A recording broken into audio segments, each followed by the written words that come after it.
YouTube has 114 million channels and over 2.5 billion monthly active users.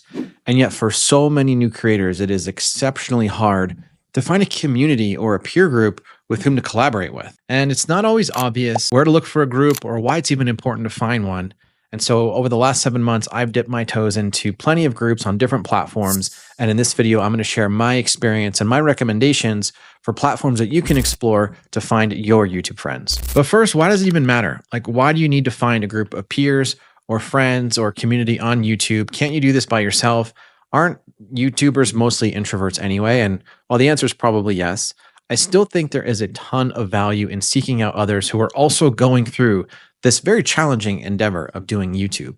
And you can either do it in a vacuum on your own, or you can try and do it in communion with others and learn and grow. So there's a well-known saying that you are the average of the 5 people that you spend the most time with. So let me ask you, think about this for yourself. Leave a comment below. Let me know, who do you spend the most time with? Maybe coworkers, family, friends, maybe your pet. How much are you chatting with them about YouTube? And if so, are they actually like reciprocating in a meaningful way? Are they giving you good feedback? Are they a good support system for you? Maybe, maybe not.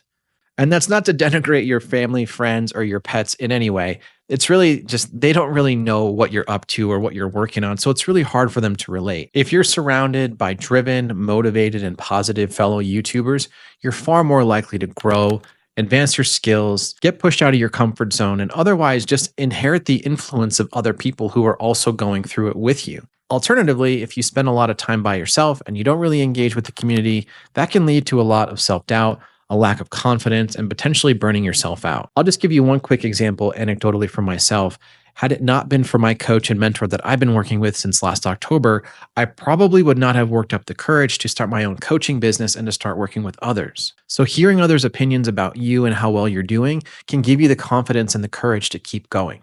So here's a clip of MrBeast explaining his integration with a friend group early on in his career from the Colin and Samir show. How important was that for you to develop a community online of fans? Of friends. Friends. Yeah, oh, beyond other important. YouTubers. Like, yeah. That's just where you just, so like, imagine a world where it's just you working solo and you work 12 hours a day every day for like a year. And you're just grinding, you make a mistake, you learn from it, you grind, you make a mistake, you learn from it, and you do that for like a year. And then imagine a different world where you have 4 friends who are also equally grinding in something similar.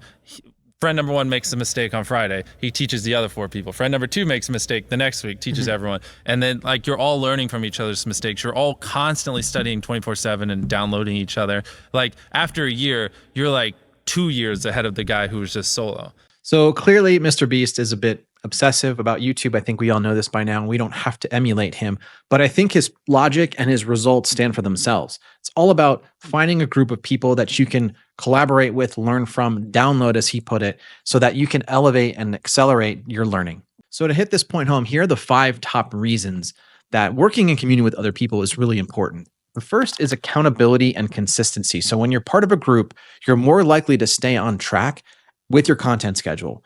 Regular check-ins and shared goals will help you keep consistent. The second is faster learning and avoiding mistakes, like MrBeast just talked about. Instead of having to figure everything out on your own, you can learn from other successes and failures. The third is emotional support and motivation. So we all know YouTube can be a grind, and having a group of creators who understand all of the ups and downs that you're going through can keep you motivated and help you push through all of the self-doubt and burnout that will invariably creep in. The fourth are the collaboration and growth opportunities that might come when you're part of a community. So working with others, whether through collabs, shoutouts, or brainstorming sessions, expand your reach and it helps you to hit a new audience. And then finally, feedback. Constructive and objective feedback also leads to good idea generation. A strong community can help refine your content by providing honest feedback, fresh ideas, and a different perspective on what's working and what's not. And this is exactly why step 5 in my 7-step framework to build, grow, and monetize on YouTube is all about finding a community so that you don't feel alone. When I started, I had no idea how important this would be, but what I quickly found is that it's now one of the few non-negotiables that I strongly emphasize to all of my clients. So click the link in the description if you want to grab that free guide.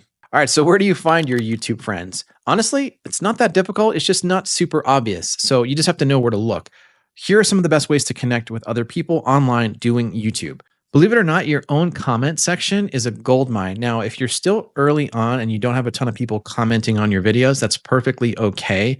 I would say in that case, go to other channels that you admire and go to their videos and just hang out in the comments there and leave thoughtful, interesting comments for the creator, but also comment on other people's comments as well. What you'll find is that people are very apt to want to engage, and they may end up coming over to your channel and watching some of your content as a result. So the other platforms you can explore are private Facebook groups. And I would say proceed with caution because there are a lot of unsavory or unethical Facebook groups out there that are really just designed to like accelerate growth, but in a fake way. So look for the more ethical kinds, the ones that I think, fit your vibe the best. You can obviously go to Facebook, go to the group section and do a keyword search for YouTube. You're going to get served a ton of different groups.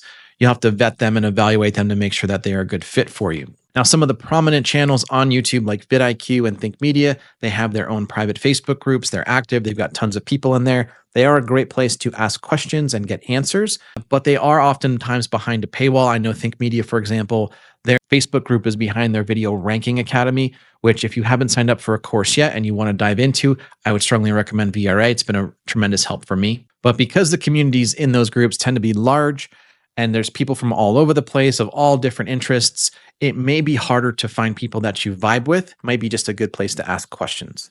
The third platform to consider is Discord. So many YouTube creators have communities active on Discord where you can chat in real time, you can exchange ideas and get feedback. The downside, though, is that Discord can sometimes feel overwhelming if you're not used to the fast-paced environment. It's definitely more real-time communication in the chat versus like posting something and waiting for a response.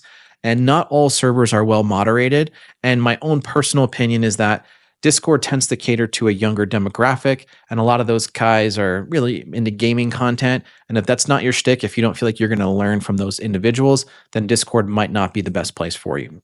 Now, the fourth and final way is called Skool. Hopefully by now you've heard about Skool. So Skool is essentially a more structured platform designed specifically for community building. So unlike Facebook and Discord, it is built for deep engagement without the algorithm getting in the way and burying your posts. And the discussions, in my opinion, tend to be a little more organized and valuable.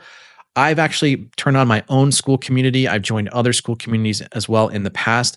I find them to be among the best places to congregate, specifically to find other like-minded individuals. And so that's exactly why I built my own Skool community, is to bring together serious YouTube creators who want to grow without all of the guesswork. So inside, if you want to join my Skool community, you'll get access to accountability, expert feedback, a weekly group call, templates, resources, all there to help you stay on track and grow faster. So I do have a 7-day free trial. If you want to check it out, hit the link in the description below. One of the best reasons I would argue for joining a community is to gain clarity and build momentum for your channel. Because if you're stuck overthinking on tiny little details that aren't moving the needle, then you're probably not creating enough content.